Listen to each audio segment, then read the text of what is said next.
ලස්සන වනාන්තරයක් මැද සෙන් ආරාමයක් තිබුණා. එක දවසක් හදිසියේම සෙන් ආරාමයට අඬමින් ශෝකයෙන් හා බියෙන් වෙවුලමින් තරුණයෙක් දුවගෙන එනවා. මේ තරුණයාව දැකපු සෙන් භික්ෂුව ඊටාම කාරුණිකව කුමක්ද ඔබට සිදු වුණේ කියලා අහනවා.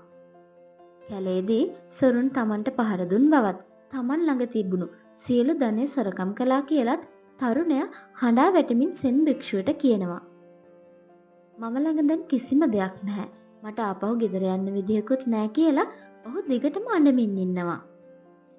ටිකක් වෙලා නිහඬව හිටපු භික්ෂුව තරුණයාට කියනවා දුක් වෙන්න එපා. අපේ ජීවිතයේ සිදුවන හැම දෙයක්ම වෙන්නේ හොඳටයි කියලා. මේ කතාව අහපු තරුණයාට හොඳටම කේන්ති යනවා. ඔහු භික්ෂුවගෙන් අහනවා මම ළඟ තිබුණ හැම දෙයක්ම සොරකම් කළා. මට දැන් ගෙදර යන්න විදිහකුත් නැහැ. ඒක කොහොමද හොඳ දෙයක් වෙන්නේ කියලා. මේක ඇහුව සෙන් ගුරුතුමා තරුණයාට කතාවක් කියනවා. මම දැන් මේ කතාව ඔයාලට කියන්නම්. කතාව ඉවර වෙනකම්ම හොඳට අවධානයෙන් අහගෙන ඉන්න. ඔන්න ගොඩාක් කාලයකට කලින් ගංගාවලින් වට වුණ කුඩා ගම්මානයක දුප්පත් ගොවියෙක් ජීවත් වුණා. ඔහුට සිටියේ ඔහුගේ බිරිඳ සහ කුඩා පුතා විතරයි. ඔවුන්ට තිබුණේ කුඩා නිවසක් සහ ධාන්‍ය වර්ග ටිකක් විතරයි. එක පාරටම මේ ගමට මහා විශාල ගම් වතුරක් ආවා. ගොවියාට තිබුණ කුඩා නිවස, ධාන්‍ය ටික සහ අනිත් හැමදේම ගම් වතුරට ගහගෙන ගියා. ඔහු අඬමින් අපි දැන් ජීවත් වෙන්නේ කොහොමද කියලා කල්පනා කර කර ඉන්නකොට ගොවියාගේ පුතා ඇවිත් කියනවා තාත්තේ දුක් වෙන්න එපා. හැම දෙයක්ම වෙන්නේ හොඳටයි කියලා.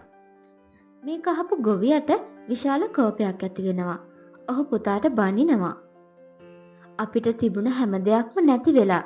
ඒක කොහොමද හොඳ දෙයක් වෙන්නේ? තමුසේ තවත් මගේ පුතෙක් නෙවෙයි කියලා මේ කුඩා දරුවව ගෙදරින් එලවා දැම්මා. මෙහෙම ටික දවසක් ගියාම ගම් වතුරෙන් මිනිසුන් බේරා ගැනීමට බෝට්ටුවක් ගමට ආවා. ගොවියාගේ බිරිඳ හරිම සතුටු වුණා. ඇය ගොවියාට කිව්වා බලන්න අපේ පුතා කිව්ව හරි. අපිව බේරගන්න බෝට්ටුවක් ඇවිත්. දින සති මාස ගණන් ගෙවිලා ගියා. ගොවියාත් ඔහුගේ බිරිඳත් හරිම දුකෙන් අමාරුවෙන් ජීවත් වුණා. දවසක් ගොවියා තීරණය කළා නගරයට ගිහින් රැකියාවක් සොයාගන්න. ඔහු නගරේ හැමතැනකම ඇවිදිමින් රැකියාවක් හෙව්වා. ඒ වුණත් කවුරුත් ඔහුට රැකියාවක් දුන්නේ නැහැ. කොහොම හරි අවසානයේ නගරේ හිටපු කරුණාවන්ත වෙළෙන්දෙක් ගොවියට රැකියාවකුත් දීලා ඔහුට නවතින්න තැනකුත් දුන්නා. ගොවියා මහන්සි වෙලා හොඳින් වැඩ කළා. මෙහෙම වසර කිහිපයක් ගෙවිලා ගියා. එක දවසක් හවසක ඔහුගේ දොරට කෙනෙක් තට්ටු කරන හඬක් ඇහුණා. දොර විවෘත කරපු ගොවියා හරිම පුදුමයට පත් වුණා. ඔහු ඉදිරියේ හිටියේ කුඩා කාලේ නිවසින් පන්නා දැමූ ඔහුගේ පුතා. ඔහු දැන් තරුණයෙක්. තමන්ගේ පුතා දැක්ක ගොවියා සතුටෙන් අනන්න පටන් ගත්තා. තරුණයා තමන්ගේ තාත්තට කියනවා ඔබ මාව නිවසින් යවුවට පස්සේ මම නගරයට ඇවිත් රැකියාවක් කළා. ඒ අතරේ මම ව්‍යාපාර ගැන ඉගෙන ගත්තා. මට දැන් මගේම ව්‍යාපාරයක් තියෙනවා. මම අලුතෙන් ගේකුත් හදලා තියෙන්නේ. මම ආවේ අම්මවයි තාත්තවයි එක්කගෙන යන්න. මේ දේවල් ඇහුව ගොවියා තවත් සතුටු වුණා. තරුණ පුතා කියනවා එදා අපේ ගමට ගම් වතුර ආවේ නැත්නම් ඔබ මාව නිවසින් එළෙව්වේ නැත්නම් අද අපිට මේ කිසිම දෙයක් නැහැ. ඒකයි මම කිව්වේ හැම දෙයක්ම වෙන්නේ හොඳටයි කියලා. කතාව අවසන් කරපු සෙන් ගුරුතුමා තරුණයාට කියනවා ජීවිතේ සමහර විට අපෙන් දේවල් උදුරගන්නේ ඊටත් වැඩිය හොඳ දෙයක් අපිට ලබා දෙන්නයි කියලා. තරුණයාට තවමත් මේ කතාව විශ්වාස කරන්න අමාරුයි. ඔහු සෙන් ගුරුතුමාගෙන් අහනවා මම ළඟ තිබුණ හැම දෙයක්ම නැති වුණා. ඒක කොහොමද හොඳ දෙයක් වෙන්නේ කියලා. සෙන් ගුරුතුමා වනාන්තරයෙන් හමු වුණු දිලිසෙන ඊටාම වටින ගලක් මේ තරුණයාට දෙනවා. දීලා කියනවා ඔබ සොරුන් විසින් මංකොල්ලේ කෑවේ නැත්නම් ඔබට මාව හමු වෙන්නේ නැහැ.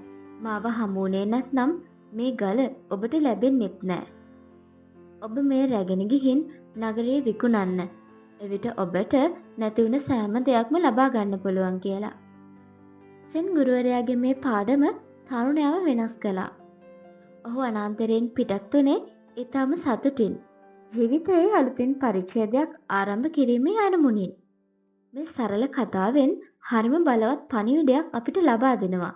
ජීවිතයේ පසුබෑම් බොහෝ විට අපිට සිතාගත නොහැකි අවස්ථාවන්ට මඟ පාදනවා. සමහර විට සියල්ල කඩා වැටෙන බවක් දැනුණත් ඒක ඇත්ත වශයෙන්ම වඩා හොඳ දෙයකට අඩිතාලමක් වෙන්න පුළුවන්. ඉතින් ඔබත් දුෂ්කර කාලයක් ගත කරනවා නම් අතහරින්න එපා. අල්ලගෙන ඉන්න. ඔබගේ ගමන විශ්වාස කරන්න.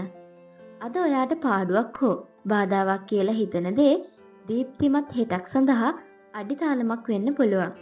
ඉතින් විශ්වාස කරන්න. මතක තියාගන්න හැම දෙයක්ම සිද්ධ වෙන්නේ හේතුවක් ඇතුවයි. ඔයත් ජීවිතේ ඉහළට යන්න සාර්ථක වෙන්න කැමති කෙනෙක් නම් අදම මගේ channel එක subscribe කරලා එකතු වෙන්න. ලැබෙන සතියේ ජීවිතේ හැඩගස්වා ගන්න උදව් වෙන මේ වගේ වැදගත් කතාවකින් හමු වෙමු.